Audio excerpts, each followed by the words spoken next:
अस्सलाम वालेकुम नाज़रीन, ड्रामा से तुम बिन कैसे जिए कि नेक्स्ट एपिसोड में आप देखेंगे जावियार जिसके घर वालों के सामने सारी हकीकत माही की खुल जाती है। माही ने ही जावियार की बहन को बताया था यूँ माही की अब बारात नहीं आती। अब दोनों माँ बेटी के पास सिवाय पछतावे के कुछ नहीं होता। फिर अगले दिन ज़ारा के मामू ससुर ने उससे पूछ लिया कि वो इसके बारे में जानती थी कि इन दोनों ने झूठ बोला है, जावियार के घर वालों को कुछ नहीं बताया। ज़ारा क्या कहती खामोश रहती है तो उन्हें और ज्यादा दुख होता है। तुमसे मुझे उम्मीद नहीं थी बेटा, तुमने तो मुझे भी धोखे में रखा। ये सुनकर ज़ारा, जिसका दिल तो पहले ही टूट चुका था, वो तो अपने मामू के सामने ज़ारू कतार रोने लगी। मामू जान, मैंने तो सिर्फ और अपनी उमानी की तरफ देखती है। यूँ माही के वालिद आखिर समझ गए कि इसी फरीदा बेगम ने ज़ारा को भी रोक दिया था कि वो किसी को कोई हकीकत नहीं बताएगी।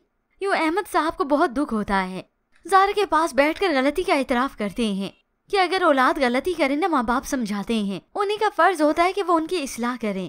मगर जो माँ बाप अपनी औलाद की गलतियों पर पर्दा देते हैं ना, उनको यूं ही जिल्लत उठानी पड़ती है, जो कि अब अहमद साहब भी भुगत रही हैं। अगर उस वक्त ये फरीदा बेगम अपनी बेटी को समझाती और सारी हकीकत खुद ही बता देती तो आज ये दिन न देखना पड़ता। जबकि दूसरी जानिब साद, जो कि ज़ैनी के वालिद से बात कर चुका है, उन्हें समझा चुका है कि वो शादी क्यों नहीं करना चाहता, क्योंकि वो चाहता है कि जब उसकी ज़ैनी से शादी हो जाए तो वो सारी खुशियाँ लाकर उसके कदमों में रख दे और अपनी बहन डोली को भी खाली हाथ रुखसत न करे, एक अच्छा भाई बनकर भी उसके सर पर हाथ रखे। बस इसी वजह से वो अभी ज़ैनी से शादी नहीं करना चाहता। अब ज़ैनी की उससे नाराजगी भी खत्म हो जाती है। वो बात को समझ चुकी है क्योंकि वो चुपके सुन चुकी थी। अब दोनों बाहर बैठे आपस में बातें कर रहे थे तो साद अदनान के बारे में उसे कुछ हकीकत बताता है।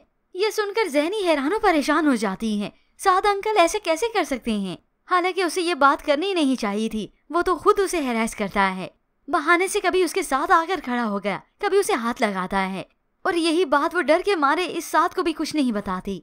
हालांकि इसे बता देनी चाहिए कि इसकी हरकतें ठीक नहीं। खैर, अब इसकी हैरत पर साद उसे जवाब देता है, क्या मतलब कैसे कर सकते हैं, मर्द को बदलने में देर नहीं लगती और ऐसे मर्द शादी के बाद किसी और लड़की से अफेयर चलाते रहते हैं। और साद देखता ऊपर इस अदनान को ही है, मगर ये अदनान भी तो किसी मौके की तलाश में ही बैठा है। अभी तो उसके सारे निशाने चूक रहे हैं, मगर जब ज़ारा उजड़कर यहाँ वापिस आ जाएगी तब साद के लिए भी मुश्किल होगी और इस ज़ैनी के लिए भी एतबार करना साद पर मुश्किल हो जाएगा।